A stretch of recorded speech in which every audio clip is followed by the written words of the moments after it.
Hey everyone, it's Jaden here from SpeedCubeShop.com, and today we're taking a look at the new X-Man Designs XT3 V1. So from what I've seen and heard from other people in Cubers is that the XT3 feels kind of like a blend between the Tornadoes and the QiYi Pro, which if we're basing it on price, definitely seems to make sense. So there's two versions of this cube. We have a flagship version, which is $20.95, and a pioneer version, which is $28.95. So again, right in the middle of the Tornado and the QiYi Pro. But now let's go ahead and actually open these up. So the unboxing experience is pretty much the same with both cubes. You just lift the top off of both of them. You'll get 2 cards with each version, and you also get the cube along with an accessories box, which apparently is really hard to get out.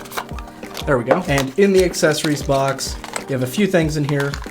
We have the pleather bag, like always. You have a cleaning cloth along with this pretty simple adjustment guide here. You also get 3 cube solve guides. We have one that is beginners, one for CFOP, and a very large RU guide that doesn't even fit in frame for our other camera. And then there's one last thing. You also get a blank center cap. And then for the blank center caps, it matches the exterior coating of its respective cube. So with the flagship version, you're gonna get a frosted center cap. And with the pioneer version, you're gonna get a UV coated center cap. And while we're on the topic, let's go over the similarities and differences between the 2 cubes. So starting off with similarities, both cubes have a toolless adjustment system along with no adjustable magnets in the edges or corners, and they both have core magnets. And for the differences between the 2 cubes, as I mentioned earlier, the flagship version is frosted while the pioneer is UV coated. Also with the pioneer, you get maglev and opposing edge magnets that go along with the core magnets, something that the flagship does not have. And this does kind of explain the $8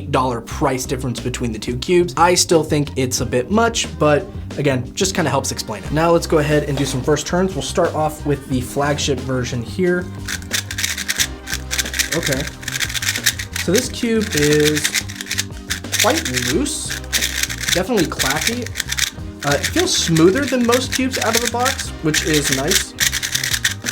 Quite fast, but the magnets seem to be doing a fairly good job of keeping everything aligned. I am catching a little bit, and it's not as stable as I would like. For the magnets, they do seem to be fairly strong when turning slow, like they're quite snappy. They seem to be locking well into place, but I mean, doing turns, it doesn't feel like they're doing a whole lot, or they're not very noticeable.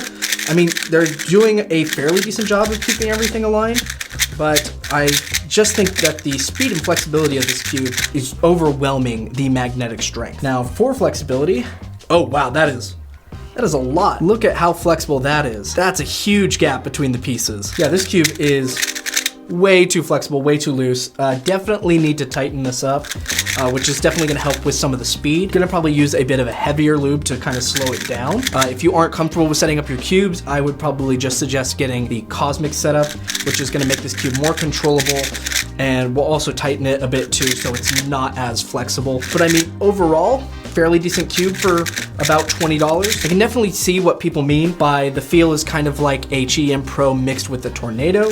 It definitely has the piece design of a Tornado, but the actual performance feels probably more like a QiYi Pro, though it still retains some of the attributes of the Tornado. The corner cutting is well over 45 going forward. Reverse, not quite over line to line. It's about like maybe a tiny bit more. Overall, feels quite nice.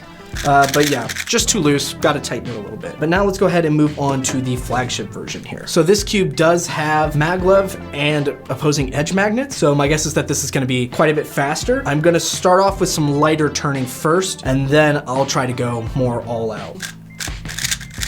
Oh yeah, it's already, like I can tell that this is significantly faster. It almost feels like maybe even more flexible. Now doing some faster turns, I can already feel it kind of catching a bit more. Oh yeah, I've somehow managed to do an S move in there. I don't know how I managed that.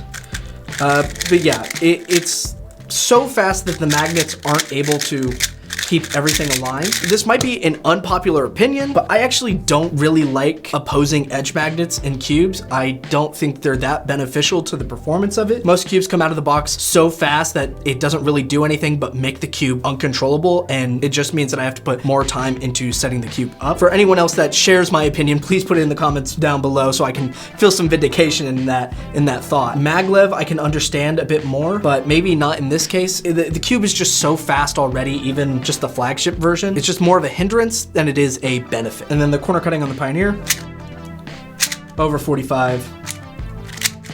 Okay, kind of locking up there a little bit. It seems like the corner cutting might be a little bit worse. For reverse, we'll do line to line. Seems to be fine. Yeah, so line to line seems to be fine. It seems like it's a little bit worse for the forward corner cutting. But yeah, let's go ahead and actually move on to the actual adjustment system. My guess is that it's probably on one of the looser settings. If not, that might be a bit of a problem. The adjustment systems are different colors. So for the flagship, we have a green toolless adjustment system, and with the Pioneer, it is red. Looking at the settings, that looks like to be 11 total. And we're on setting 6. Wow, so we're like right in the middle, and it's that flexible. Same for the flagship. Okay, now I'm really interested to see what the cubes are gonna feel like when they're on setting 1. Let me quickly go over how to make the adjustments, and then I'm gonna set the Pioneer version to setting 1 and see how that feels. But again, first let me just go over how to do it. So if you look at the adjustment system, there is a bit of a ledge here where you're gonna stick your nail, and you'll just turn it clockwise. And then there's little grooves here on the edge of the centerpiece that will tell you what number you're on. And now let's go ahead and set this to setting 1. All right, let's see how it feels now. I'm gonna start off slow. Okay, not too bad. We're gonna start trying a little bit faster now. Oh, wow. It doesn't actually feel super different. Just like speed-wise, it feels relatively the same speed, but I can definitely tell it feels way more flimsy and way less stable. But now let's go ahead and put it all the way to setting 11. Let's see how big of a difference there is between the lowest setting and the highest. All right, everything is on setting 11, and yeah, it feels better. Still not great. Definitely you need to tighten the screw a bit, but it feels a lot more stable. This is much better. All right, let's go ahead and do a solve. I'm gonna say if I can get a 9 or faster, we'll call this a good cube. How good is the scramble?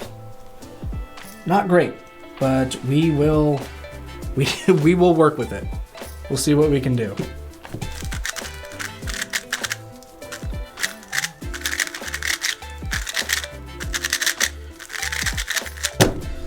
Still an 830. Awesome. So for my final thoughts, I think overall these cubes are great. They're good cubes. I will say I am leaning quite a bit more towards the flagship than the Pioneer version. Pioneer is just, it's too fast. It definitely needs some more work. I mean, both cubes in general need work, and it's something that I think could be improved upon on the V2, is just making these cubes a bit tighter and not nearly as flexible. Now, who would I recommend these cubes to? I would say probably more like beginner intermediate, and then anyone who is looking for a more flexible and really loose feel. I mean, there's plenty of cubes in the $20 to $30 price range, which have a pretty wide range of feels. So it's definitely, comparing this cube to others, you just kind of have to see which one is best for you. But if you do want to pick up one of these cubes for yourself, we'll have a link in the description below to SpeedCubeShop.com where you can pick them up. Again, the flagship version is $20.95 and the Pioneer version is $28.95. And that is it for this video. If you guys enjoyed, please leave a like and subscribe, and leave a comment down below letting us know if you'll be picking one of these up. And what are your thoughts on the cube? Is it a good blend between the QiYi Pro and the Tornado V4? Is it better than the V4? Let us know your thoughts down below, and I'll see you guys in the next video. Take care.